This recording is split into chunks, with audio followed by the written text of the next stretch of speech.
Hello दोस्तों, welcome back to my channel grow and cook.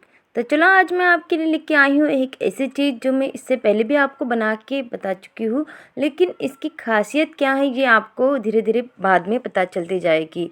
देखो, ये एक जादुई चीज़ है जो आपको सर्दियों में बहुत ही हेल्दी और तंदुरुस्त रखती है। इसे आप रोज़ खाइए तो आप सारा दर्द भूल जाएंगे अपने शरीर का। तो ये बच्चों के लिए तो बहुत पौष्टिक होती ही है, लेकिन आपके लिए भी सबसे ज़्यादा ज़रूर है इसे खाना। तो इसे बनाना बहुत ही सिंपल है और इसे आपको ज़रूर खाना चाहिए, वो भी सर्दियों में।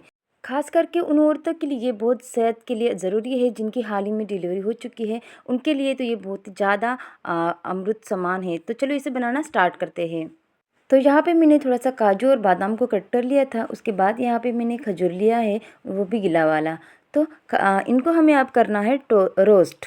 तो यहाँ पे मैंने थोड़ा सा ही घी डालना है, ज़्यादा घी नहीं डालना। हम थोड़ा थोड़ा ही घी डालकर इसको बनाते जाएंगे। तो सबसे पहले हमें इसको कर लेते हैं रोस्ट घी के अंदर। तो ये जो अच्छे से जब तक गोल्डन फ्राई नहीं हो जाता हमें इसको चलाते जाना है। तो ये बन के रेडी हो गया था, तो मैंने इसको निकाल लिया था एक प्लेट में। उसके साथ ही साथ मैंने यहाँ पे गेहूँ का दलिया ले लिया था। दलिया को हमें उसी में फ्राई करना है जिसमें हमने काजू फ्राई किया था। तो देखो, मैंने यहाँ पे घी नहीं डाला है, कम घी में हम इसको बनाएंगे। तो इसको भी हमें इस तरह से ही गोल्डन फ्राई करना है जब तक कि ये अच्छे से घी में मिक्स नहीं हो जाता। तो ये भी अब हो गया था, तो इसको भी मैंने यहाँ पे निकाल लिया था। तो यहाँ पे हम सारा निकाल लेते हैं। तो उसके बाद हम कढ़ाई को थोड़ा साफ़ कर लेते हैं ताकि ये अच्छे से क्लीन हो जाए दूसरी प्रोसेस करने के लिए। तो यहाँ पे हमारी कढ़ाई साफ़ हो गई थी। तो यहाँ पर भी हमें अब थोड़ा सा घी डालना है। तो यहाँ पे मैं थोड़ा ज़्यादा घी ले रही हूँ, क्योंकि यहाँ पे अब हम डालने वाले हैं गुड़, यानी गोंद। जो गोंद के लड्डू होते हैं ना, मेथी के लड्डू जो विंटर में बनाते हैं उसमें इसका ज़्यादा यूज होता है। तो ये है गोंद।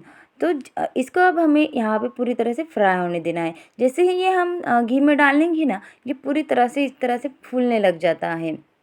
तो ये अपने आप फ्राई मतलब डबल हो जाता है। तो यहाँ से देखिए, जो ऊपर का नहीं हुआ तो उसको हम चलाते जाएंगे और नीचे इस तरह से करते जाएंगे ताकि ये ऊपर से भी गोल्डन फ्राई हो जाए। हमने यहाँ पे ज़्यादा घी नहीं लिया है, इसीलिए इसको हमें इस तरह से चलाते जाना है। तो ये भी पूरी तरह से हो गया था, तो मैंने यहाँ पे निकाल लिया था प्लेट में।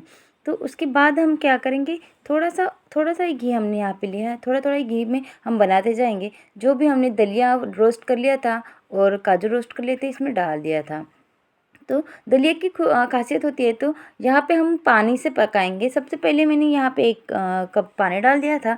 दलिया की क्या खासियत होती है, आप सीधे दूध से पकाएंगे ना तो वो जल्दी पकता नहीं है। तो यहाँ पे पानी से ही सबसे पहले आपको स्टार्ट करना है पकाने के लिए, उसके बाद ही आपको दूध डालना है। तो 1.5 कप पानी मैंने डाल दिया था उसको फूलने के लिए। जैसे आप पानी से पकाएंगे ना, ये अच्छी तरह से पक जाता है।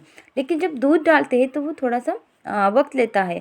तो उसके बाद ही आप उसमें दूध डालिए। तो यहाँ पर मैंने 1 कप दूध डाल दिया था। इसी तरह से उसको चलाते जाना है और दूध में इसको मिक्स करते जाना है। तो ये अपने आप दुगना होता जाएगा। तो यहाँ पर मैंने 3 गुड़ के छोटे छोटे टुकड़े ले लिए थे और गुड़ डाल दिया था। आप गुड़ की जगह शुगर भी यूज़ कर सकते हैं, नेचुरल। तो मैंने गुड़ ज़्यादा पसंद करती हूँ इसमें।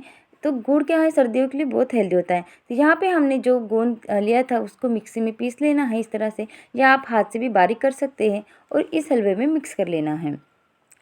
तो इस बैटर में हम इसको मिक्स कर लेते हैं। उसके बाद जो मैंने यानी डेट्स लिए थे, यानी नरम वाले, हम इस तरह से खजूर को निकाल लेते हैं। बहुत आसानी से ये निकल जाते हैं। यानी मैंने 4 से 5 लिए थे। ये नेचुरल स्वीटनेस का काम करता है। तो ये भी अब हम इसमें डाल देते हैं और इसको चलाते जाते हैं। तो देखो, ये बहुत सिंपल है, लेकिन गुड़ और जो भी हमने गोंद लिया है और ये डेट्स यानी खजूर, ये नेचुरल शुगर का काम कर रहा है। यहाँ पे हमें शुगर के ऐड करने की ज़रूरत नहीं पड़ रही। तो इसी से इसमें स्वीटनेस आएगा। तो देखो, ये इस तरह से हमें इसको भी मिक्स करना है। इससे बहुत ही बढ़िया टेक्सचर भी आता है, कलर भी आता है यहाँ पे निकल के। तो है ना, कम से कम हमने इसको घी में बनाने का ट्राई किया है और ये बनके रेडी भी हो गया था। तो ये बहुत ही हेल्दी और टेस्टी रेसिपी है जो विंटर में सबको खानी चाहिए, बच्चों को तो खास करके खानी चाहिए। मेरी तो सबसे फेवरेट है। और जो औरतें हाल ही में उनकी प्रेगनेंसी हुई है, उनके लिए भी ये बहुत जादुई सामान है, इसे ज़रूर खाना चाहिए। तो इससे क्या होता है, हमारे शरीर की सारी जो भी ज़रूरतें हैं वो पूरी होती है। तो इसको आप ज़रूर खाइए और अपनों को ज़रूर खिलाइए। तो है ना ये जादुई रेसिपी। तो आप मुझे कमेंट करके ज़रूर बताइए कि मेरी रेसिपी आपको कैसी लगी, और नए हैं तो चैनल को लाइक शेयर और सब्सक्राइब करना ना भूलें। मुझे कमेंट करके ज़रूर बताइए कि आप मेरा ये वीडियो कहाँ से देख रहे हैं। तो मिलते हैं और एक रेसिपी के साथ, तब तक के बने बने रहिए ग्रो एंड कुक के साथ। Bye bye.